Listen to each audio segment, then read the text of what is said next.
It's Tuesday, day 2 of the 2018 Windsor International Film Festival. I'm Windsor Star reporter Dalson Chen, here with Windsor Star marketing manager Dalia Mazhar and the executive director of WIFF, Vincent Georgie. And we're sharing with you our picks from today's schedule of WIFF screenings.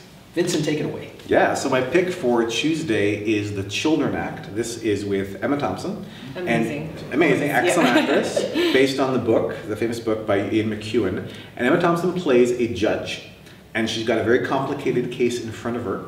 There are parents that have a very sick child, and the family is Jehovah's Witness.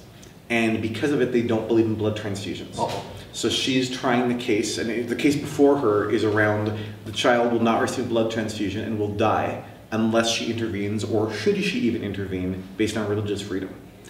Amazing. And at the same token, she's in her personal life, there's some different challenges she has. Her husband, played by Stanley Tucci, there's some complexity there. But the whole showcase is Emma Thompson. And her dealing with a question that I think any of us would be faced with, what do you do in that type of case? What is right and what is wrong? Religious freedom versus, your own morality. It's really good. It's really, really good. And Emma Thompson's amazing. Yeah, I noticed that there's another Emma Thompson film on the schedule, Wit. Yeah. That Mike Nichols HBO film from 2001. Yeah. Saddest film I've ever seen, and I've seen a lot of them. Yeah. She's just a remarkable talent. Excellent actress. And that's the screening we're doing in partnership with Hospice.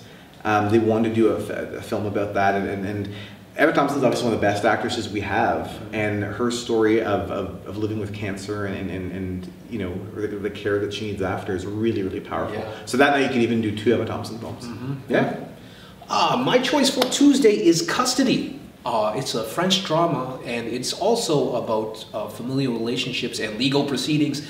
It's about a divorce. It's a couple, they've split acrimoniously, and left to decide is who takes care of their juvenile son.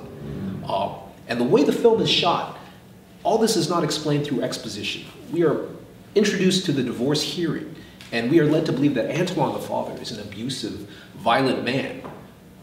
Is that true? Or is Miriam, the wife, a manipulative, deceptive person? You have to watch the events of the film to figure it out yourself. And meanwhile, Julian, the child, is in the middle of all this. And the critics are saying this is an arresting film, and that the third act is shocking. Yeah, yeah.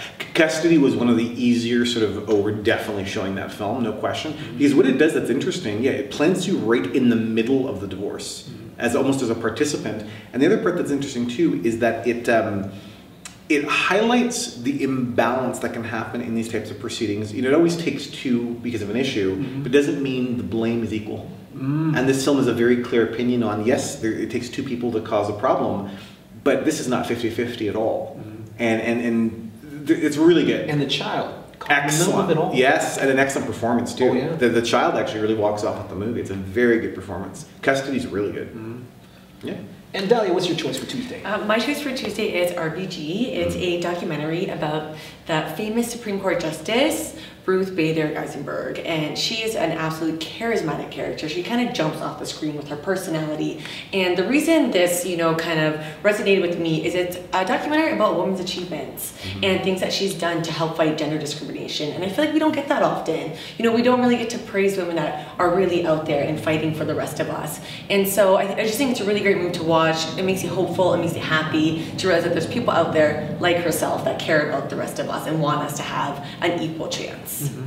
It's a fantastic doc, and it's been a very popular doc on the film circuit, going around the world this year. I was familiar with Ruth Bader Ginsburg to an extent. I did not realize how powerful, how amazing, how impactful she was. The film's awesome. It's also really entertaining. It's actually a very fun movie to watch. She's very funny. Yeah. Notorious RBG. Yeah. So good. She's really, really cool. I remember a previous edition of WIFF had a similar effect about another leading female person.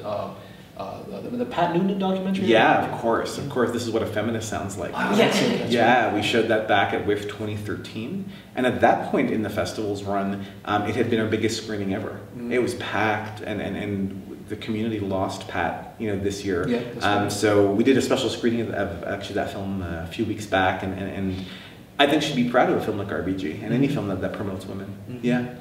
And those are our picks for Tuesday. For more information about these and other screenings, visit windsorfilmfestival.com or go to the WIFF office by the Capitol Theater in downtown Windsor, and we'll see you at the movies.